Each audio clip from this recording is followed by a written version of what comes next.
How much do you know about low emission zones? Not much? Well, if you drive in any of Scotland's big cities, you're about to find out. From June the 1st this year, and believe it or not, that's just 4 weeks on Thursday, the rules of the road in central Glasgow are going to change. And Edinburgh, Aberdeen and Dundee have their own plans in the pipeline too. So, what's happening?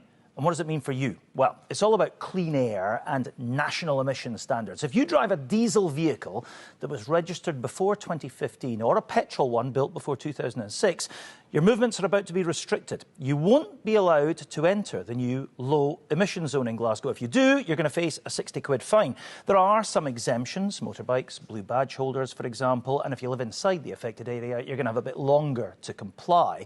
The zone in Glasgow covers most of the city centre, boundaried by the M8 in the north and west, the River Clyde in the south, and the Salt Market in the east. The motorway, by the way, is not part of the affected zone. It's not just Glasgow, as I was saying. Similar schemes are planned for Edinburgh, Aberdeen and Dundee, and they will go live this time next year. The scheme, of course, designed to cut pollution and clean up the air that we breathe. But with the city centre still struggling after the pandemic and then a cost of living crisis, is now really the time? Well, we're going to ask the man behind the scheme in Glasgow in just a minute. First, though, let's hear from a couple of other interested parties. Laura Young is a climate activist who goes by the name Less Waste Laura on social media. You might have seen her there. And Michael Bergson runs pubs in central Glasgow. Good morning to you both. Thanks very much indeed for being with us. Michael, to you first. How are you feeling about this? Well, you know, we have to really look at what we're doing here, because you know, everyone would like a more energy efficient, brand new, upgraded, you know, car that's cheaper to run. But the reality is some people just cannot afford that. And what we're effectively doing is we're saying to people who want to shop in the city centre, sorry, you're going to have to shop elsewhere. You're going to have to, some cases, drive. Well, we're saying you can get the bus. Well, possibly, unless you've got a lot of shopping to get. But if you're also reliant, so say they're doing a Christmas shop, they're going to have to load up a car, they're going to have to take it, you know, to a shopping centre elsewhere. And then you've got a situation where you've got people that are reliant, taxi drivers mainly, who cannot afford to get their cars upgraded. And what we're saying to them is, you know, we're going to penalise you. It's a penalty-based system, it's a fine-based system. Right, so that's your prophecy. What do you think it's going to do to your business? Well, it's, you know, Glasgow right now, in terms of the quality of venues in the city centre, it's fantastic. But what we're finding is a lot of people aren't coming in. The late night economy, the nighttime economy is suffering because people are finding it too difficult to get home. So the main thing that this is doing is it's reducing the amount of taxi drivers that are in the city centre, making it harder for people to get home. For a lot of them, the public transport infrastructure isn't there yet, and the funding isn't there yet for the taxis to get upgraded and to buy new vehicles. Have you spoken up about this? Are you being listened to? Well, listen, I've spoken up about this, but I just think that a penalty-based system is the wrong way. I mean, if you look at another way of doing it, for instance, if you look at Manchester, which has got an absolutely booming nighttime economy, it's got a fantastic green public transport infrastructure that works right throughout the night, they've looked at a penalty-based scheme.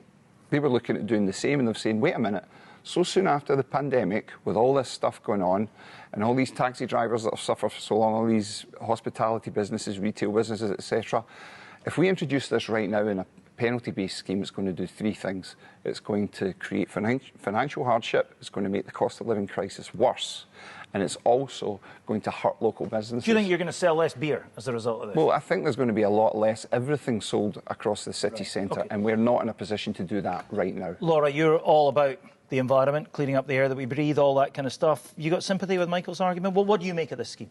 You know, I don't think it's a perfect scheme in the way that it is set out just now. It is this penalty. So I think you mentioned the first time you go in, it's a 60 quid fine.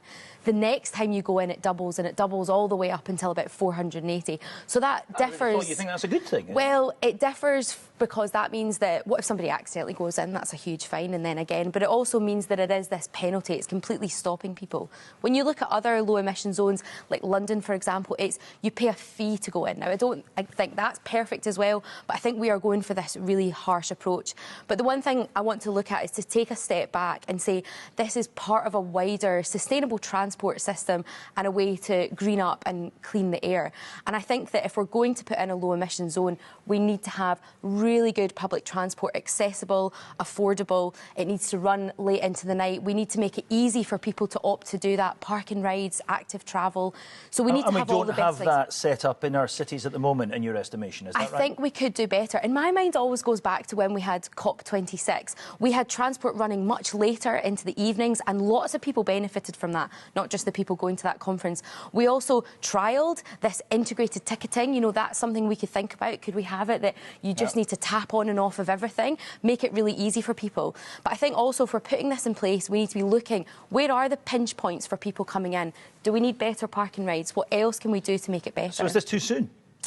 I don't think it's too soon. I think we need to go for it. But there is this really good option on the Glasgow City Council website where people can apply for this extension, this one-year extension. So if anyone really does environmental campaigners saying, you know, apply, delay it for a year. No, it would be for individual case-by-case basis for the many people. But actually, 85 to 90% of the cars that come into Glasgow on a daily basis will still be able to come in. But it's about looking at those people, whether it's individuals, whether it's people working for businesses, and saying, how can we help them on this journey? I, of course, want to get people out of their cars, but I don't want to shove them out their cars. I want them to feel equipped with car-sharing networks, active travel, really good public transport, so that they can choose that. Yeah, I mean, look, we're all facing the squeeze at the moment.